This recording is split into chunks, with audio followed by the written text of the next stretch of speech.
What's up, guys? It's your boy, RhokuTV, back with some more League of Legends content. Today, I've got another updated Darius guide for you guys with the runes, the items, abilities, everything you need to know to play this guy like a god. I've made a bunch of videos on him in the past few months over the things that Riot has changed in the game, and I decided to basically, combine all that into one big video that does the job for everybody. So let's just get right into it. First off, the summoner spells. Now, I hate that I have to explain this, but the only go-to summoner spell setup is Flash and Ghost. Ghost and Flash, Flash and Ghost.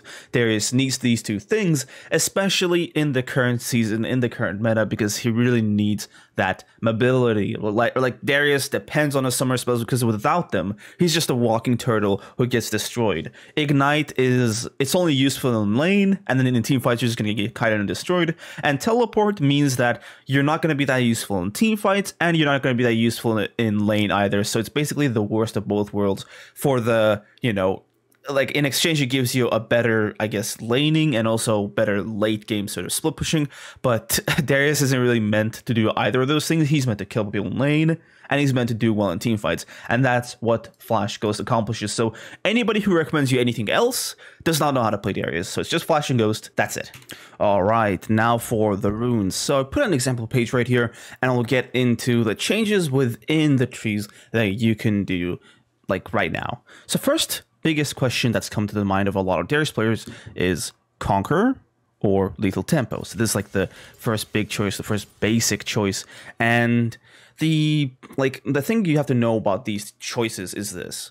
Lethal Tempo helps in some matchups, and it gives you more early game power in general. Whereas CONQ, though it kind of lacks in power in early lane, it kind of gives you more damage to work with later on in team fights in the mid game when you're going to be at your strongest. So you really have to make the choice between that. Now, there are some specific matchups that you can do better with either of these keystones. So let's say if it's like a kiting matchup that you have to just keep at bay, then CONQ is better, right? You can't just stand in his face and auto him. You have to hit him once and kite him. Then CONQ is way better. But if it's a matchup where you can just sit in front of their face and auto attack them to death, then Lethal Tempo is better. I have a Darius matchup tier list where I explain which you have to take for every single matchup. So go check that video out. I'll leave a link to it in the card up here. I hope that's where it is. In terms of this portion, you only gotta take Triumph. Triumph is basically the best non-keystone rune in the game for Darius. Here you can choose between Legend Alacrity and Legend Tenacity. It's mostly preference, but there are some teams where you just need so much CC. They just have so much CC that you basically need the Tenacity if you're gonna play the game. I'm talking Leonas and stuff like that. Here you're just gonna take Last Stand. The others don't really work for Darius. Okay, so now we've arrived at our secondary tree, and you can either go for Sorcery or Resolve. You want to go for Sorcery when you want to have more power with your summoner spells because of Nimbus Cloak. Nimbus Cloak gives you move speed every time you flash and every time you ghost, so it really gives you more power when you're at your most powerful, when you have your summons up. So if you want to do more carrying, have more power with your summoner spells, and generally just, do more 1v9ing, then this is a page for you. Resolve, on the other hand, is better for basically kind of giving you more stats to work with against the enemy team, and generally giving you better laning, because Resolve gives us second wind, which is basically vital in most range matchups, and it gives us bone plating, which helps us a lot in a lot of these bruiser matchups that can just go in and get a quick trade-off. You can also go for unflinching if you want even more tenacity together with Legend Tenacity, or if you want to take Legend Alacrity, you can take this unflinching rune to basically make up for the tenacity you're missing from here. You can go for Revitalize if you have like a hero on your team. Revitalize also works on a shield, so it buffs up your Sterax and Gargoyle Stone Plate, so it's basically 15% extra of these shields and your Q heal, so it's sometimes huge. If you want more health, you can go for Overgrowth. If you're up against like an easy lane and you want more tankiness, you can go for Overall Conditioning and have extra health and armor, MR, out of the laning phase, which is amazing. If you're really confident you can win the lane, but you need, let's say, a bone plating, you can go for bone plating Demolish and just destroy the enemy turret, take a bunch of plates, and just have a ton of gold outside of lane. It's just, Resolve is far more versatile in terms of what you can adapt against, but Sorcery is the carry tree. So this is the basic runes you're going to take into every single game. if you have questions on specific matchups and specific treats to take against specific matchups, I have a Darius matchups guide tier list. Go check that out. Okay, now for the items. If you want to use this item set in your games, I'm going to put it in the description and the comments, along with a guide on how to use item sets in general. So go check that out, paste that code into your client, and use the item set. So I've designed this so that, you can actually use it in-game practically. That, you can basically get to any item you want from these components. So yeah, that's why there's like parts like basic items and stuff like that. But I'm pretty sure that's not the part you guys care about. So if you want to ask about which mythic to use, you can basically use whatever bruiser mythic you want as Darius, because it really just depends on what the game requires. There are games where Strikebreaker is the best, there are games where Triforce is the best, Divine Sunder, Gold Drinker, so you're just going to go for what's best for the given situation. So Strikebreaker is better for games where you're being kited and stuff. They've got a lot of ranged champions, not a lot of melees, and also teams where you really need that extra movement speed. That's the advantage Strikebreaker has over all the other mythics, the movement speed. It really just gives you the most mobility despite not having to dash anymore. Up next is Triforce. Triforce is the basic mythic you go to when you're fed in lane and you want to carry, because it gives you the most damage to one-shot carries with. It just makes you pop whoever you get your hands on. So though it doesn't give you that much 1v1ing power, so you're leaving yourself to getting basically outscaled by especially the Divine Sunder purchasers, it really works wonders against a lot of backliners. So if you got a lot of kills and you want to just carry the game, you got Nimbus Cloak, you're just ready to destroy them, then go for Triforce. Divine Sunder is for when you lose lane against a tank or something. You just need something that just kills tanks, or you need something that kind of matches another Divine Sunder user, or just helps you in 1v1s, because Divine Sunder is really useful in that 1v1 fights in the top lane. So yeah, if you're losing lane, if you're up against a lot of tanks, a lot of meaty buff tanks, then go for Divine Sunder. Gold Drinker is basically what you buy to be as tanky as possible in terms of bruiser items. It's just it's the tankiest bruiser mythic item because of the healing and because it gives the most health. So if you're up against melee teams who can't really cut you that well when you have your sums, then Gold Drinker is basically your bread and butter, especially when you go lethal tempo, because it basically makes it so that the lack of attack speed is kind of made up for by lethal tempo. Now I've separated these into two categories, one for Conquer and one for lethal tempo, so that you know which one to use with whichever rune.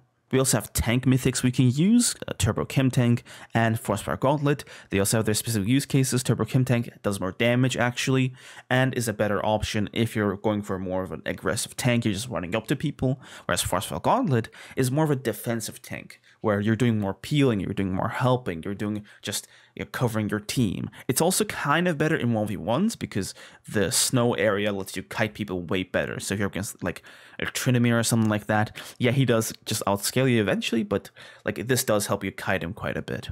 And now we get to the usable legendary mythics.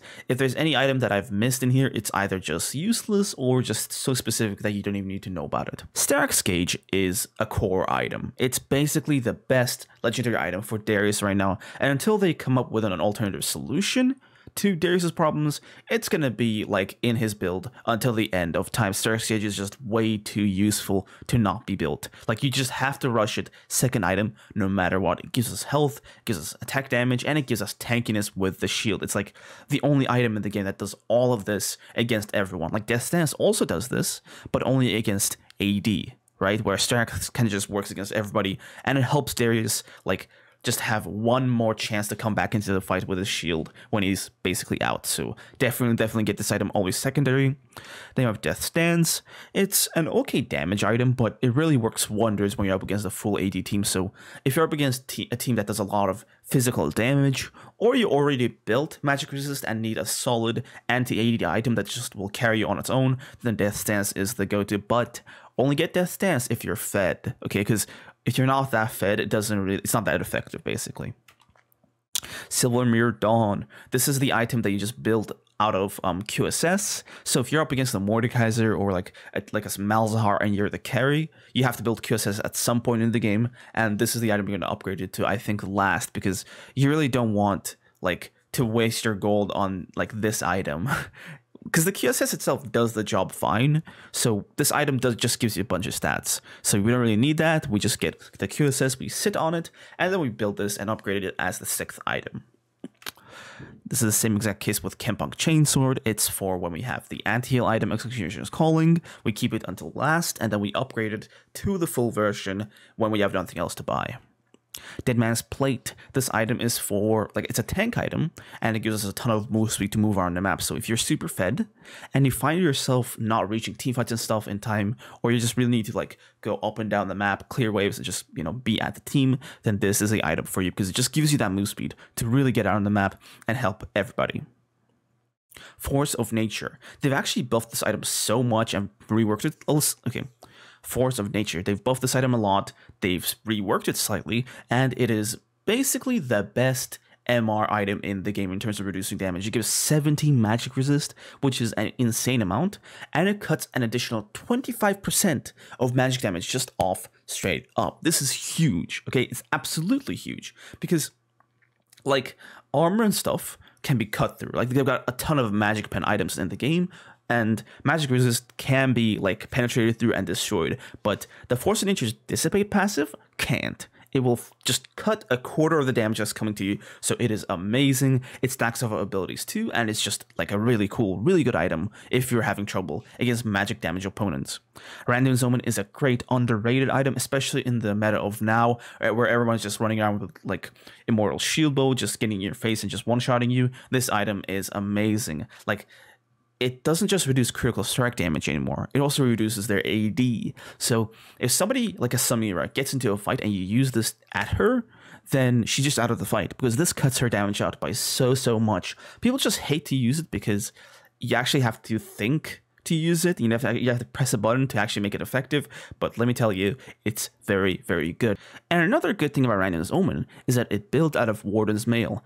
For those of you who don't know, Warden's Mail is the best substitute for Ninja Toppies. If you're up against a game where you really need that, like, tenacity from Merc Treads, and you really have to also build the Ninja Toppies for your lane, you can just build Warden's Mail. Warden's Mail is just amazing. So yeah, Random is a great item.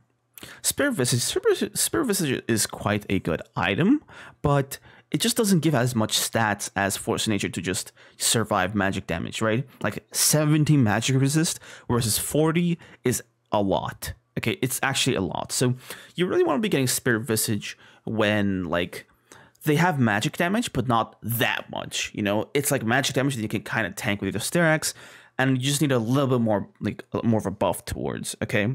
Spirit Visage is just, like for when the shields and the heals are going to be doing most of the tanking. You also want to get Spirit Visage if you have a healer or a shielder on your team, right? If you have somebody on your team that can kind of help you, like a Lulu or a Yumi, then you have to get Spirit Visage, because this just makes them way more effective. Like, if you have a Yumi on you, going Death Stance and Spirit Visage makes you, like, super difficult to kill, as you're making the Yumi way more effective at what she's doing and making yourself way more effective at, you know, bouncing back in fights.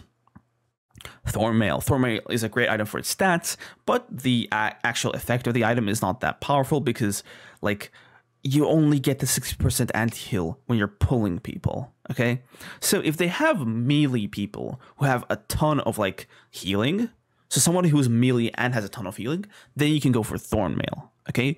But if they have somebody who's ranged and they need a ton of, like, they have a lot of lifesteal, then this item becomes a lot more inconsistent, right? Thornmail is way worse of an anti-heal item than Executioner's Calling and CONQ Chaser, because the difference is, both of them are just for 3 seconds, but we are playing Darius. So with Thornmail, if you pull someone or if they hit you, they have the anti-heal for 3 seconds, okay? But with CONQ Chainsword, if you hit someone, they have the anti-heal for 8 seconds because of our passive, right? With one tick of passive, with one attack, you can put anti-heal on someone for the entire fight. So CONQ Chainsword is way better anti-heal than than Bramble Vest and Thornmail. Okay, so that's why I myself build this most of the time, but I'm not going to act like Thornmail is completely useless. If you're up against more melee bruiser healers, then Thornmail does have its place, especially since you're going to be able to pull these guys. Gargoyle Stoneplate is an amazing tank item, tons of stats. The shield is huge. It also gives ability haste to boot. It's just amazing. The only issue with it is its price tag. It's basically the most expensive tank item in the game, if I'm not mistaken. So like, you really need to be like quite fed to build this item, right? It's like, its price makes it so difficult to get in most games. Like, why build this when you can just quickly build one of these to, you know, just solve the problem and just build stats for the next one. So yeah, but if you do have the goal to build this item, it's amazing. Just make sure to use it, because a lot of players buy active items and they don't actually use it. So yeah, one thing to be careful of is don't build this if your team has a lot of shielders and the enemy team has assassins, because if you kind of stock up on shields and put all your eggs in one basket, then there's a nightmare scenario: the enemy Zed, Talon, or whatever buys Serpent's Fang, and that can just ruin all your tankiness, because like, we're going Sterak's and we're going Gargoyle Stoneplate, right? So going just Sterak's is honestly fine, because like, even if they have Serpent's Fang, the stats aren't just perfect, but Gargoyle Stoneplate, a lot of its tankiness is that shield, so like, you really need it. And like, just make sure you don't get destroyed by Serpent's Fang is all I'm saying. Anything Must Change, one of the newer items to Season 12. It's kind of changed how we build things, but not that much. The basic idea is this, right? We build this item when either A, we're up against a lane that we lost and we desperately have to win it, or B, the enemy team has a carry they have to reduce a damage of, okay? So if the enemy team is relying on their CONQ, for example, to do all their damage, they won't buy Anathemas. If we're up against a Wukong top and we just lost, then Anything Must Change first item, nothing else, and then we can kill him after we put it on him. But the thing is, with League right now, so many people in the enemy team have damage, like everybody does damage. Anything is just not as worth it as tank items, because, you know, this reduces damage from one person, but they all do damage, so it doesn't really matter that this one person can't kill you anymore, right? So you have to just think about the enemy team composition and just your own specific situation before buying this item. But when it's used properly, it's an insanely smurf powerful item. Winter's Approach, or Fimbulwinter. I used to love this item when it came out. It was super fun. It was super awesome. But now that I play with it more, I've realized that against some team comps, it just doesn't really do anything, right? It just does nothing against some team comps. And the basic idea is this: if you're against teams that you can commonly attack, just not commonly, they can often attack, they can slow and stuff that are in your range, then this item is great, okay? If you're up against melee teams, the teams that you're supposed to be good against, this item is amazing, because in those teams, you kind of have mobility with Ghost to just get away from them and avoid damage. So you can go in, tank the damage with Winter's Approach and get out, and do that over and over again, and tank up thousands of damage per fight with this item once it's upgraded. But against teams that are more ranged, this item just feels kind of useless, to be honest. So like, against teams that are just gonna CC you and just one-shot you, this item basically gives you a bad version of like the Sterak's shield, essentially. All in all, you get Winter's Approach into teams you're already good against, but into teams you're bad against, you don't get it. So yeah, I've basically left a bunch of example builds here and left cases in which they're good, but the general formula for the build is Mythic, Sterak's, and then tank items. And in some cases, we can get a bruiser item like one of these guys, right? So this case, let's say we're up against like a team, right? They have some CC, some magic damage, but they just got like their AD champion super fed. Then we go with Death Stance because we were also fed with Triforce, right? It's just, you know, these builds are example builds. They're not something you should completely copy, but they're just there for you to get an idea of what to kind of build, okay? Just use these builds and kind of change on top of them to get the best build for your game. I can't tell you what to build in your games. You have to do that because it's your game, right? Nobody's in your game except you. So use your brain. Alright, so now we're done with all the client stuff. Let's get into the in-game stuff.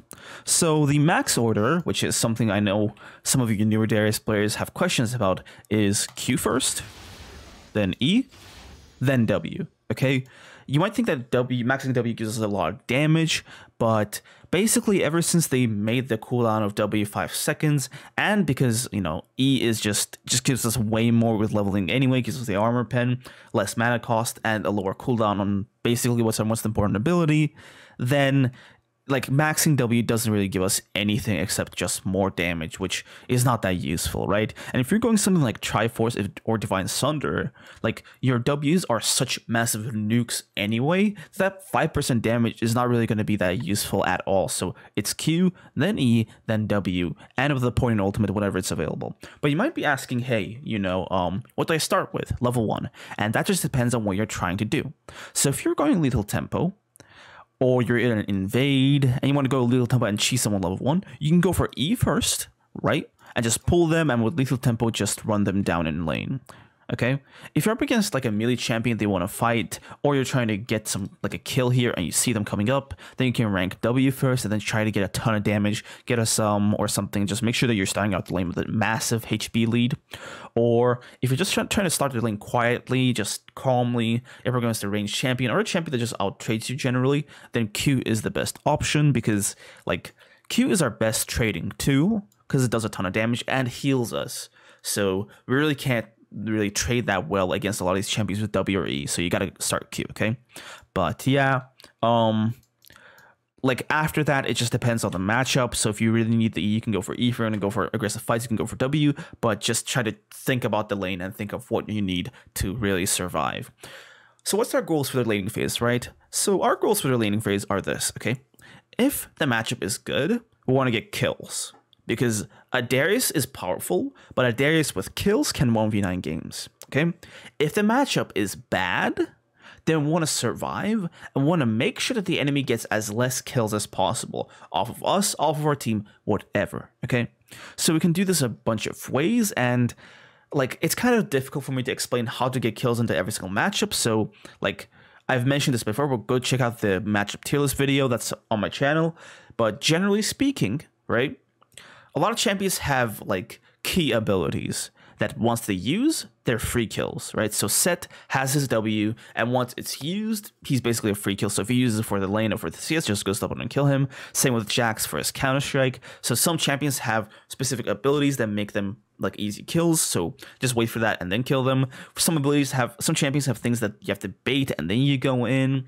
For some champions, you can't even kill them in general, and you have to make sure your lane is frozen here, because then they can't really trade into you without the risk of taking turret shots, so then you can just kill them with Ghost Rundown. It all depends on the champion you're fighting, okay? So just try to get kills and just destroy them. But if you're not in a position to get kills, if it's a bad matchup, then just play it safe. And if you're gonna step, like say this is your turret, if you're gonna step over this line, make sure you're gonna shove the lane quick, because the longer you spend out here on a bad matchup, the more of a risk you're in, because a lot of junglers love ganking Darius. So you really just have to keep your eye on the mini map and only risk your position when you know that the jungler is not there. In terms of vision, like wards here, let me just get the, and here are the best ones, right? If you're in here, you can just get away with warding this, but you can also ward here. My personal warding spot with my stealth wards, not pinks, is right here, right? This is where I love. Let me just put my wards here. Okay, this is my personal spot because it gives me vision of this corridor, right? And it gives me vision of here, so it gives me the most like warning, okay? But when I'm doing this, I usually make sure to take this jungle plant, right? I do this on both sides, by the way. I usually make sure to take this jungle plant because somebody can blast cone into here and they'll be in stealth, okay? So yeah, but this is generally my go-to ward if I know that they don't have like mechanics to get over the wall themselves. So if it's like a Zac, right, or a Rek'Sai, they can just go over this wall or through here and end up behind me or something. So then I will put a ward down here and just know the jungle champion, know how they gank, and try to ward against that. If you're against champions like Evelynn or Twitch, then you have to use stealth wards. Those are like, not stealth wards, pink wards. Let me just get the control ward. Boom. You have to use control wards as they are vital. Just place them down here. Without them, you are going to definitely die. And Darius actually has the lane pressure to kind of protect his control wards, like a lot of champions don't. So that's a good thing about him. Make sure to get sweeper if, like, you know, you go further on into the game, because like clearing vision like is an important thing for Darius, since like one of his win cases for team fights is flanks, and flanks are way easier to do when you're behind the enemy. team fights. Okay, what can we do in team fights? So Darius's goal in team fights is two things. Let me just set up a team fight scenario here.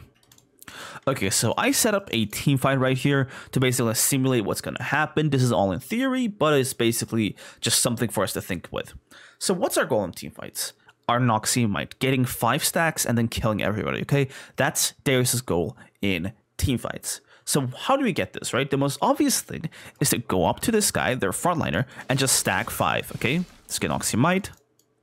And then we get Q, we flash in, and we kill their backliners, right? Simple, but the thing is, Darius is not that tanky, okay? He's just not that tanky at all. So what's basically going to happen is that if you do that, then while I'm doing this, this ADC is going to, gun me down, this mage is going to throw their abilities at me, I'm just going to be, like, defenseless against their backline. The thing with Darius is that he's not that tanky, okay? He's not very good at frontlining. And if you start fights as Darius, you're mostly just gonna die because, like, the second he gets focused down, he just melts away like butter, okay? So you don't want to put yourself in a position where you can be focused, okay? Let's imagine that this is our ADC, and the enemy talent is going on our ADC, okay? If the situation is like this, then going for this guy is infinitely better than going for their tank, okay?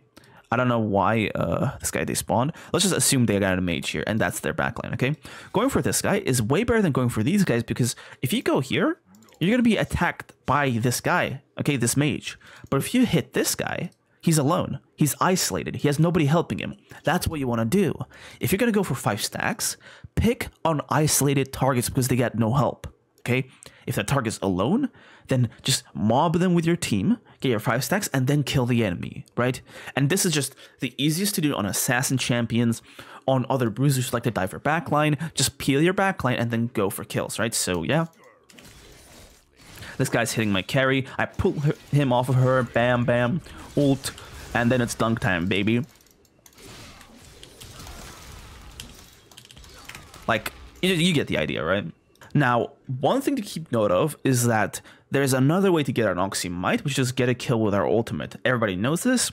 And the thing I find with a lot of Darius players, and even me sometimes, is that, like, we're fighting somebody, and a guy walks by who's in perfect health to be killed with just an ultimate or just an all-attack ultimate because they're low HP. The thing is, while you do want to have a plan for how you're going to fight the team fight, you also want to make sure that you're open enough to the point where you can change your plan in the middle of the fight. So no matter what you're doing, if the opportunity for an ult reset walks by you, you have to be prepared to just get on that person instantly and get your reset, okay? This is very, very important because, like, sometimes stacking that 5 stacks just takes way too long, okay? And sometimes your teammates try to hit somebody and they fail, that guy lives. He's super, super low HP. So while I'm fighting this guy, right, boom, I see him, I just flash over and then like ult him and kill him and get my Noxie Might, okay? Obviously I can't get ult Noxie Might because these guys don't die, but you get the idea, right? Instead of just, I just drop fighting this guy, right? And just instantly go for him, okay? And then I get my Noxie Might quicker and I can carry the fight earlier and cause less damage from the enemy team to my team, okay? If you're going to be more of a front line, then Divine Sunder and Gold Drinker and the tank items are better, but Stridebreaker works way better against backliners, and Triforce basically makes you a backline killing monster. A thing you can do with Triforce is just go for flanks. So if you have good vision control with Sweeper, and let's say they're fighting, you get into these good positions like, okay, like, oh, a fight's going to happen here, I'm going to go in through here, activate Sweeper, and what Sweeper does is it disables all stealth wards, so if you're getting caught in a ward, they won't see you on the map, unless it's a control ward. Alright, then we get the squishy here, and just ghost up on them, grab auto WQ, auto ult, right? And the thing with Triforce is that that's usually enough. That's usually enough because the Triforce damage is so high, they can basically one-shot people in one combo and then ult them. It's just insane how much damage Triforce does. So you can also go for flanks if you're super fed and you actually have the items to basically chunk down ADCs and mages and stuff and kill them instantly. Obviously, if they have really good peel like a Lulu or something, this is super, super risky, but just gauge it for yourself and see what you can do, okay? In low elo, like, supports don't really care about their ADCs, which is why they suck. you basically put the team fights out the same exact way, regardless of the timing of the game. But the thing is, Darius just gets worse at tanking as the game goes on. As people get their items, as people get their damage, Darius just gets worse and worse and worse at tanking damage. So you really get into a situation where the second you frontline, you die so quickly that it's just like, you know, not even worth it to go for the frontline. So just gauge it for yourself. If your team is strong enough to the point where you can't afford to just be the meat shield and take the damage for your team, then go for it, right? Then just tank the damage, peel your team, have them be the carry. But if your team kind of sucks and you're the one who has to do a lot of the carrying, then you have to go for like resets on the enemy backline, right? As Darius, it's honestly okay to die as long as you take care of the enemy team's biggest carries, okay? So just like while the game goes, have a list of target priority in your head, then just go for them in the fight. And the priority list is probably the ADC and mid laner are at the same priority level, then the jungler, then the top laner, then the support, okay? But remember, this changes based on whoever gives you the easiest Noxian Might. If somebody is near you and they have an easy Noxian Might, we don't care if it's a support, ADC, or, you know, somebody's grandmother. We ult them, we kill them, and then we kill everybody else, okay? So just like, apologies to grandmas, I guess, but still, just be sure to keep your eyes open. Have a plan, but we're ready to change that plan on the go. I think that's pretty much it for the Darius guide, because if I go into anything else, it'll be a more of a macro guide and a wave control guide, which I'm going to have to make individual videos on later. Thank you guys very much for watching, and I'll see you in the next one. Peace out.